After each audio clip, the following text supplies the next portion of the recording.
సింపుల్‌గా ఎటువంటి బయట క్రీమ్స్ లాంటివి వాడకుండా ఇంట్లోనే న్యాచురల్ పౌడర్‌తో మన సౌందర్యాన్ని పెంచుకోవచ్చండి. అవును. ఇట్లాగా గులాబీ రేకులతోనే మనం ఇప్పుడు పౌడర్ అనేది ప్రిపేర్ చేసుకోబోతున్నాం. గులాబీ రేకుల్ని మంచిగా 2, 3 రోజులు ఎండలో ఎండపెట్టారు అంటే ఇదిగోండి ఇంత బాగా ఎండుతాయనమాట.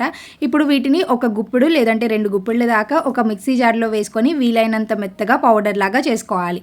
ఇప్పుడు ఈ పౌడర్‌ని మనము స్టోర్ చేసుకోవచ్చండి. మీకు ఎంత కావాలి అంటే అంత ఒక గిన్నెలోకి తీసుకొని ఇందులోకి కొంచెం పసుపు అలాగే ఇక్కడ నేను పాల మీద మీగడ వాడుతున్నాను. పాల మీద మీగడ ఎంత మంచి రిజల్ట్ ఇస్తుందో మనందరికీ తెలుసు. చాలా మంచి మాయిశ్చర్ లాగా పనిచేస్తుంది.